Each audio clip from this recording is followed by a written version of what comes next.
ihya'i lailatihima.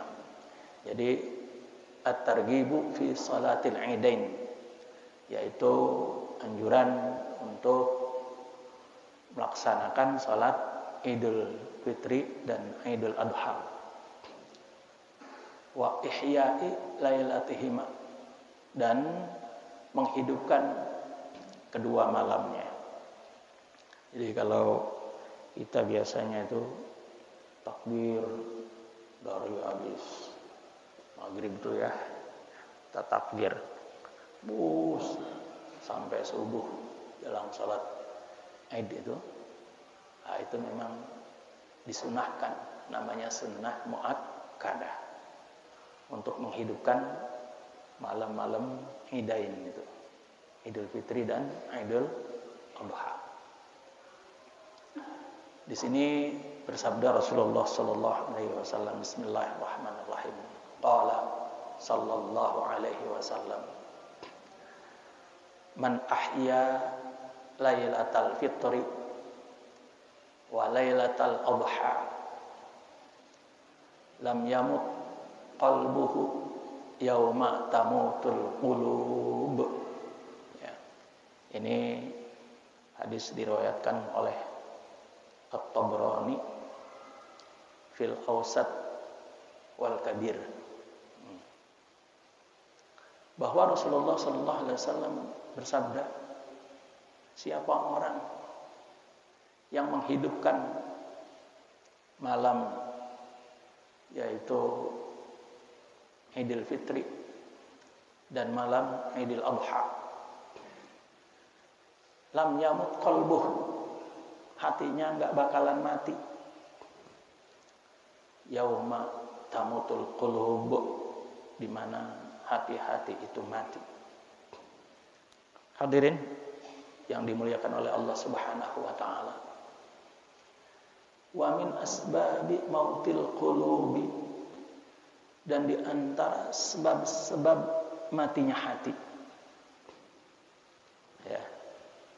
Itu di dalam kitab Nasaihul Ibad Allahul Syekh, yakni Imam Nawawi Al-Bantani radhiyallahu anhu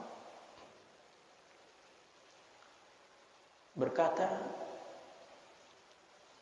Ibrahim bin Adham, ini Ibrahim bin Adham ini saya teringat waktu saya ngaji sama Tuan Guru Habib Ali bin Abdurrahman As-Sagaf. Ini orang luar biasa, waliullah, ya, saleh, min ahli zuhad. Satu ketika Ibrahim bin Adham itu mengutus muridnya untuk membawa dagangan Ibrahim bin Adham ke Mesir dengan ontak-ontaknya. Berjalanlah ini murid. Di pertengahan jalan, dia melihat suatu pemandangan yang luar biasa. Apa yang dia lihat itu muridnya di tengah perjalanan? Ada 2 ekor gagak. Yang satu sepetnya patah, nggak bisa terbang, nangkring di gubuk. Yang satu dengan gagahnya terbang ke angkasa, kemudian balik membawa makanan berupa belalang. Untuk siapa? Untuk temannya yang kagak bisa terbang, yang hanya bisa kiek, mengharapkan bantuan temannya. Tapi Allah Subhanahu wa taala mempertontonkan kejadian ini di hadapan murid Ibrahim bin Adham. Masya Allah. Apa yang terjadi, hadirin?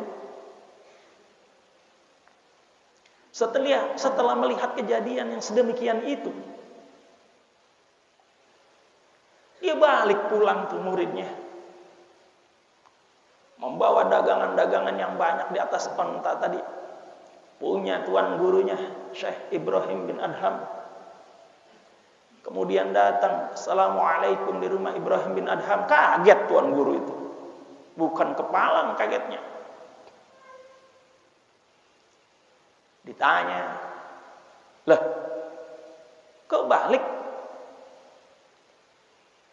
Kemudian muridnya dengan merunduk, dengan tenang, dengan merasa yakin kalau ijtihadnya ini benar, maka berkatalah kepada tuan gurunya. Apa katanya?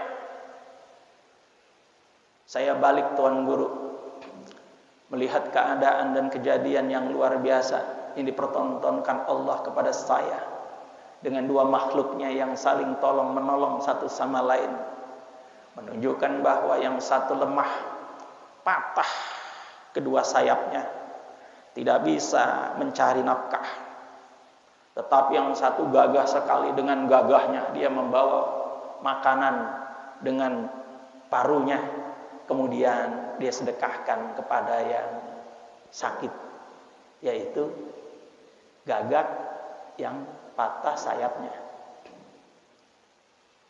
Kemudian saya mengambil kesimpulan tuan guru, untuk rizki mah nggak usah sulit dicari, cukup asal kita tawakal saja sama Allah, insya Allah dia datang tuh kayak burung gagak.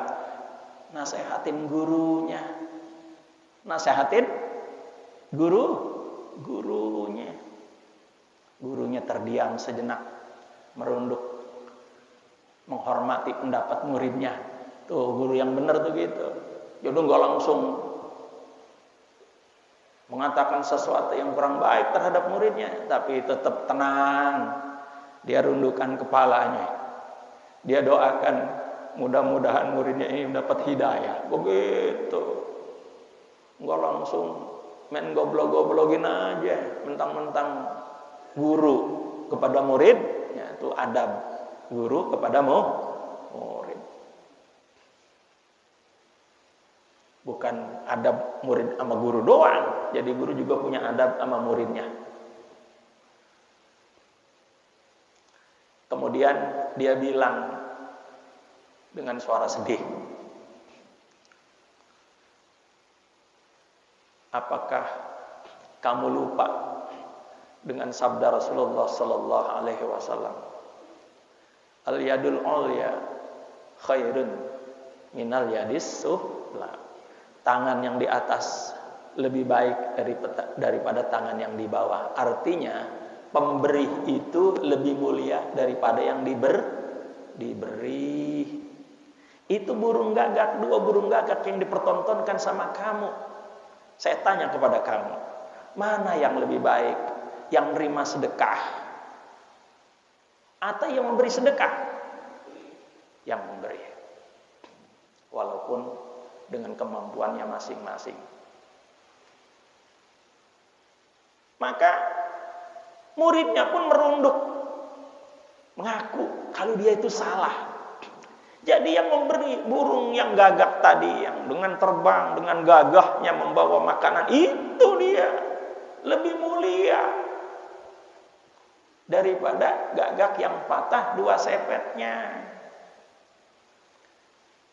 Memang benar. Kadang-kadang kita beranggapan rezeki mah nggak usah dicari, juga ntar datang sendiri. Buktinya ular rengkuk ada di dalam tanah, nggak kemana-mana, cuma lubang rengkuk aja, warnanya putih. Kita gali di bawah pohon pisang, seger, gede, masya Allah. Lah dia nggak ada jalannya keluar untuk makan. Itulah jaminan Allah Subhanahu Wa Taala kepada makhluknya. Semua binatang melata dijamin oleh Allah Subhanahu Wa Taala. Yang gagah, yang kurang gagah, yang hanya tidur aja kayak ular rengkuk, dikasih. Memang betul.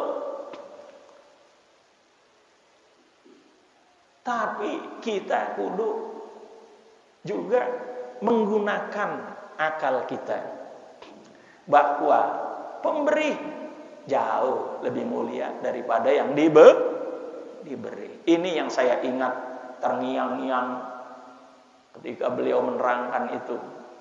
Sampai nggak lupa-lupa saya. Sampai pengajian di hari ini pun saya mukodimain dengan cerita ini. Mudah-mudahan beliau mendapat pahala juga dari murid-muridnya yang mengajarkan ilmunya kembali. Reproduksi itu dikembalikan lagi, diproduksi lagi, sehingga ilmunya sampai hari kiamat itu terus menjadi amal jariyah. Subhanallah, Allahumma firlah warhamhu wa'afihi wa'afanhu wa jalil jannata ma'wahu. Hadirin yang dimuliakan oleh Allah Subhanahu wa taala. Wa min asbabi mautil qulub, dan di antara sebab-sebab matinya hati itu, pertama di antaranya nih, arabtumullah walam tu'addu haqqahu. Kamu ngaku kenal Allah, tapi tidak melaksanakan hak-haknya. Apa haknya Allah itu? Anta'budullah wala tusyriku bihi syai'a. Itu menyembah Allah dan jangan menyekutukannya dengan sesuatu. Itu haknya. Dari semua Nabi Adam sampai Nabi besar Muhammad sallallahu alaihi wasallam menjelaskan bahwa hak kita kepada Allah Subhanahu wa taala, sembah itu Allah. Dan jangan sekutukan dia dengan yang lainnya. Ustaz, kadang-kadang kita rajin salat Jumat, datangnya juga jam 10 udah datang. Salawatnya banyak, ribuan. Baca Quran lagi surah Kahfi kelar. Duduknya paling depan. Nyarinya juga yang depan, di belakang imam paling kanan. Dia tahu. Karena rahmat turun tuh kalau lagi salat berjamaah nanti pada imam dulu. Baru ngegeser ke belakang, sebelah kanan imam. Baru sebelah kiri imam, baru barisan kedua, barisan ketiga, barisan keempat, dan seterusnya. Sampai menyeluruh rahmat Allah itu turun kepada mereka. Tapi sayang, tiap malam Jumat dia memandikan kerisnya. Katanya ini pusaka dari orang tua saya.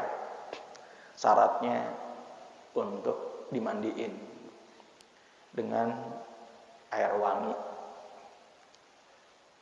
Kemudian di situ dinyalain rokok lisong, katanya biar hadamnya betah.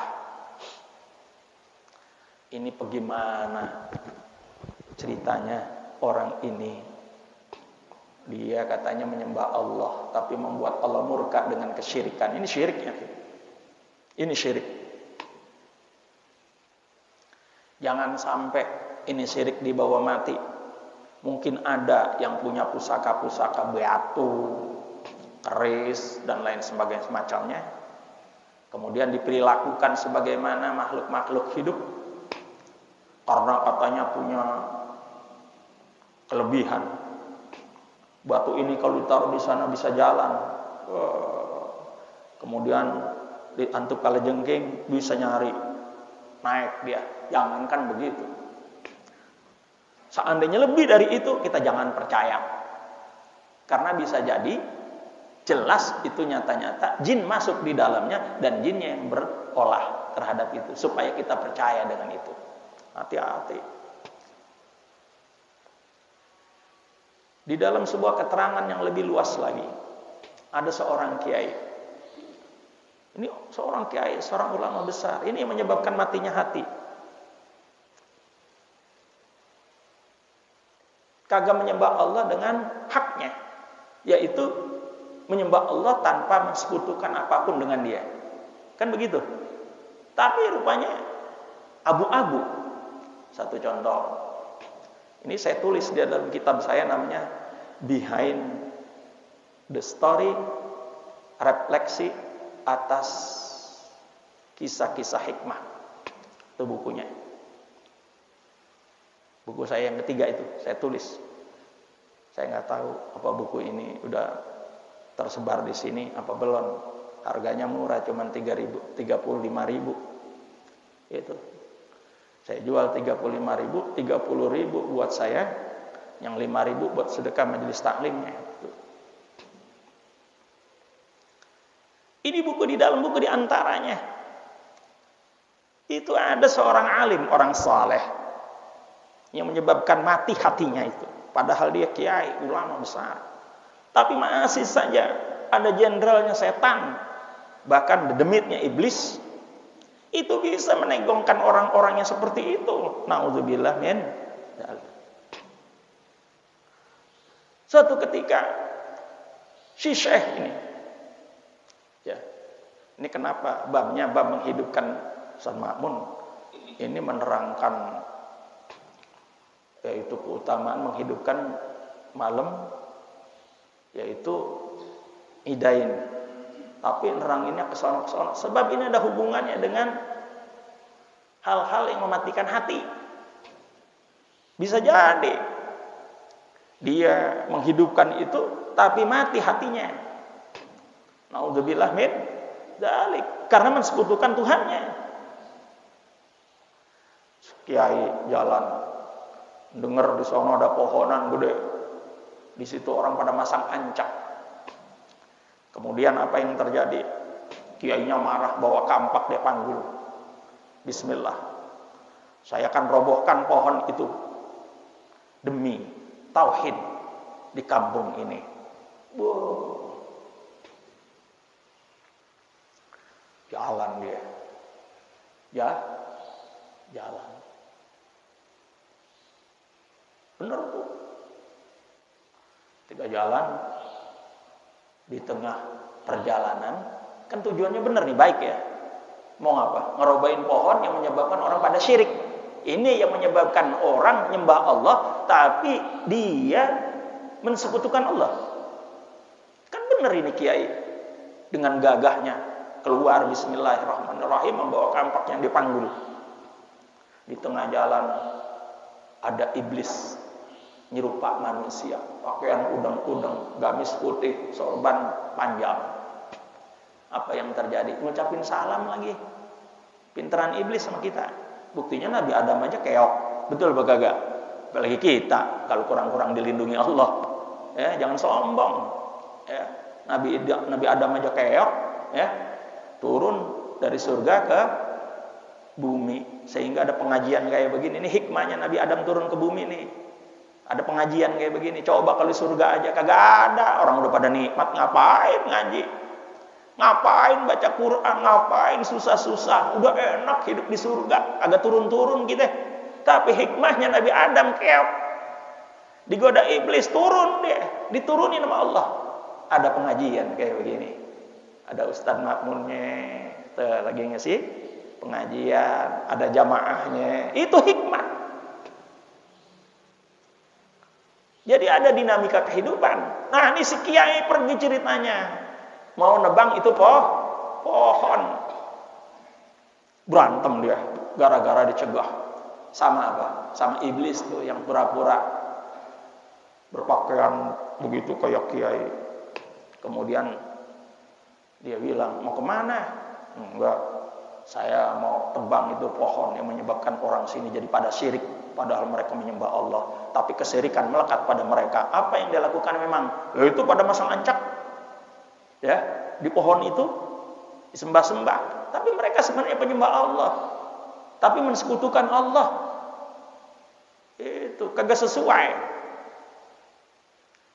Akhirnya, mengapa ke sana? Saya mau tebang, kata kiai. Kan benar itu. Galang-galang, berantem ceritanya. Karena dicegat sama iblis. Berantem dah ceritanya. Ketika berantem dibanting sana, dibanting sini tuh iblis, akhirnya iblis kalah. Ya, saya kalah dengan kamu dengan keikhlasanmu dan kebaikanmu, tapi saya begini. Yang namanya iblis nyari celah, gitu loh. Itulah iblis hebatnya, nyari celah. Saya ngaji sama Malim Bunyamin. Semuanya yang ada di depan pada nangis. Itu mayoritas kiai semuanya rata-rata. Sabtu pagi itu. Di tempatnya kiai apa? Syafi'i Azami, bukan Sabtu pagi tapi di sana. Tempatnya kiai Syafi'i Azami. Saya ikut ke sana. Tapi sekarang karena udah taklim jadi saya jarang ikut udah ya. Nah itu. Apa kata dia? Itu bahasanya hikam kalau nggak salah. Bisa jadi ya kita ngajar katanya. Tujuannya karena Allah. Tapi bisa jadi ya dengan lancarnya kita menerangkan itu pelajaran, seakan-akan kita berkata sama diri kita sendiri, weh ternyata gue bisa juga ya nerangin ini. Iblis nyelinap supaya takabur maksudnya kalau kata orang Betawi, takbur gitu. Padahal kiai bisa jadi kita tertipu dengan bisikan iblis itu. Padahal itu hanya dalam hati. Semuanya pada meneteskan air mata. Saya lihat ada ngusap-ngusap air mata. Ya, termasuk begini, saya lagi nerangin begini juga. Takut kemasukan angin. Dengan bisikan-bisikan iblis, na'udzubillah min. Punya suara bagus, meliuk-liuk. Kemudian tujuannya begono dan begini. Hati-hati juga. Karena iblis pintar untuk meniup-niupkan yaitu kekurang baikan pada diri kita dengan secara halus sekali. Dia ngomong, kita teruskan. Setelah itu iblis kalah berantem sama si orang alim. Si iblis ngomong begini, Kiai, kan saya tahu Kiai ini lagi ada problem. Tuh iblis bisa banget iblis. Tebang aja nanti, tapi sekarang tunda dulu, ngasih solusi dia. Yaitu kan istri kesian, sakit berlama-lama. Bagaimana kalau Kiai pulang aja dulu, karena ngurusin keluarga itu juga kewajiban Kiai. Yang ini juga kewajiban Kiai juga. Tapi kan mana yang lebih dekat kewajiban itu untuk ditanggung sama Kiai? Saya tahu kan Kiai istrinya lagi kurang sehat. Ya, bagaimana kalau Kiai pulang aja dulu, ditunda aja penembangannya. Tuh, dia bilang jangan, nggak begitu. Tapi bilang tunda aja dulu. Halus apa kagak? Hah? Tunda aja Kiai dulu. Ntar besok pagi, insya Allah, setiap kali Pak Kiai bangun dari tempat tidur, dibawa bantal, angkat. Di situ nanti banyak uang yang Kiai dapatkan. Silakanlah dipakai untuk berobat, untuk keperluan Pak Kiai. Karena dia lihat ini orangnya berudang-udang pakaiannya bagus, rapi, wali di pikiran dia. Ya, wali. Wah, ini si wali, ini buktinya tahu keadaan anak. Gitu. Udah mulai tuh. Udah mulai kena provokasinya iblis. Ini menyebabkan matinya hati. Ini menyebabkan matinya hati. Karena terprovokasi. Udah. Apa yang terjadi? Pulang dia. Pas besok habis sholat subuh, habis tidur, sebelum sholat subuh dia lihat bantal, dia angkat. Duit banyak banget, gepokan di bawah bantal. Girang kiainya. Girang. Bisa ngobatin bininya. Bisa menutupi kebutuhan keluarganya. Kelemahannya kiai diantaranya itu. Ya, udah akuin aja, termasuk saya nih, kelemahannya begitu. Ini saya kalau lagi sakit, lagi flu, pilek, lemas badan. Kemudian ada jamaah datang ke rumah nih, panitia, saat ini ada sedekah dari jamaah. Kita hitung 5 juta, gagah ternyata. Rasanya puyeng-puyeng jadi hilang tuh. Pembawaan pengen jalan langsung buru-buru ke mall, ya bang, ngajak anak gini, ayo deh berkah, beliin tuh pakaian, kan begitu.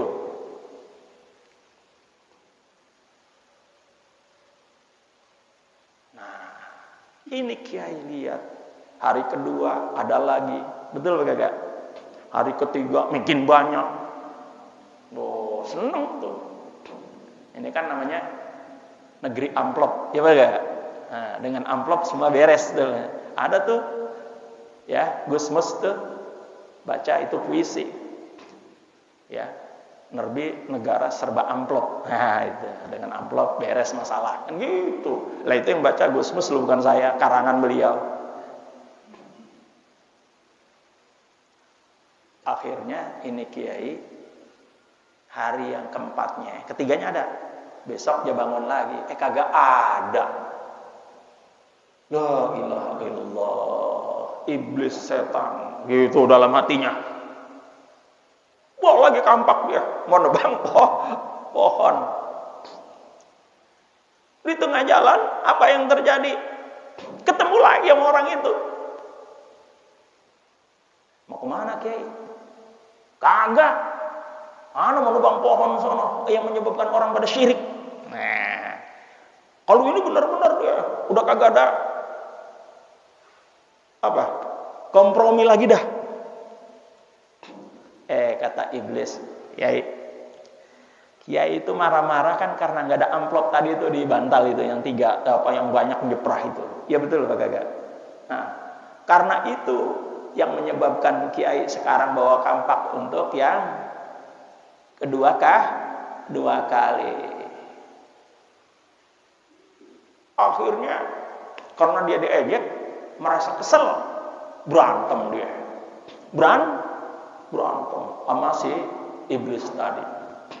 Berantem ceritanya kebanting mulu nih kiainya. 3 kali bantingan, dia nggak pernah ngebanting iblis. Tapi kalau pertama iblis mulu yang kalah, sekarang giliran dia yang terbanting-banting. Tapi nggak dimatiin. Cuma dia ngomong begini, Yai, kalau dulu kiai itu niatnya innamal a'malu bin niat, wa innamal likulli imri'in manawa. Tapi kalau untuk yang kali ini silakan aja dah kiai, tebang, tapi udah salah niat. Karena marah gara-gara itu tadi uang yang dibawa bantal kagak pernah ada lagi, sehingga kiai memutuskan untuk menebang itu. Nebangnya karena apa? Begitu dia.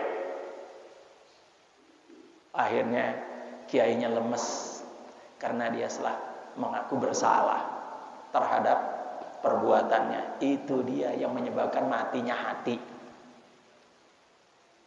Ya. Kan katanya kalau kita nyembah Allah, arabtumullah. Ya. Walam tu'adu haqqahu. Kamu tahu Allah tapi enggak pernah disempurnakan haknya. Enggak pernah dilaksanakan haknya. Apa itu haknya? An ta'budullah wa la tusyriku bihi syai'an. Sembah tu Allah dengan tidak menyekutukan Allah. Itu dia. Ini yang pertama. Ini baru yang pertama aja udah mau kelar nih. Ya ini baru mukadimah kan. Baru atuh ya. Lama banget ngaji Musad Makmun mau dimukadimahin dulu. Ya emang gitu. Ibnu Khaldun mukadimahnya ya isinya segini nih. Cuma segini, mukadimahnya segini. Tuh, mukadimah Ibnu Khaldun. Itu buku mukadimahnya lebih banyak daripada isinya. Kan begitu. Ya. Al-insanu madaniyun bit-tabaq. Manusia makhluk sosial, diterangin mukadimahnya panjang banget. Bukunya malah lebih ringkas daripada mukadimahnya. Sama Musad Makmun juga begitu, mukadimahnya panjang banget. Belum masuk baru yang menyebabkan matinya hati. Jadi orang yang menghidupkan malam idain nggak pernah mati hatinya. Ya, di mana hati-hati itu pada mati. Di antaranya yang menyebabkan matinya hati ya ini dia. Baru atau masih 9 lagi karena 10. Nah, segitu aja. Jangan lama-lama nyelam. Ibarat makan kue serabi itu ya. Kalau kebanyakan nyelam. Bener apa kagak? Iya. Lagian saya habis ini langsung Ottawa ke Subang. Ngisi pengajian jam 9.50. Ya, di pondok Assalam, doain ya. Biar sehat, selamat pergi pulangnya. Ini saya punya kewajiban sekarang. Pengajian bulanan bersama para santri dan wali santri di Pondok Assalam. Kapan-kapan ayo rombongan Pondok Assalam. Banyak yang udah pada ngeliat ke sono. Pakai mobil-mobil kecil aja, 10 biji juga nggak apa-apa. Makan kagak dihitung, nasinya aja banyak sono. Kagak dihitung nasi, siapa yang menghitung nasi, betul apa kagak? Gitu. Ambil barokah daripada jamaah, didoain, betul apa kagak? Nah itu dia. Jadi kunjungin itu pondok pesantren, insya Allah berkah. Dan mudah-mudahan kalau kita mendoakan, saling mendoakan, di sini ada pondok pesantren Darul Hasbi, pondok Al-Quran, kita mendoakan ini pondok berkembang, sama juga kita berjuang. Sebab sama tuh pahalanya Ustaz Fikri, gara-gara cuman ngedoain biar berkembangnya itu pondok, berarti kan kita mendoakan Ustaz Fikri itu sukses di dalam bimbing pondoknya. Sama kalian mendoakan pondok Subang, begitu juga sama, walaupun Kiga ada di Subang, tapi itu sama nilainya, berarti telah mendoakan baik untuk perjuangan orang-orang yang baik.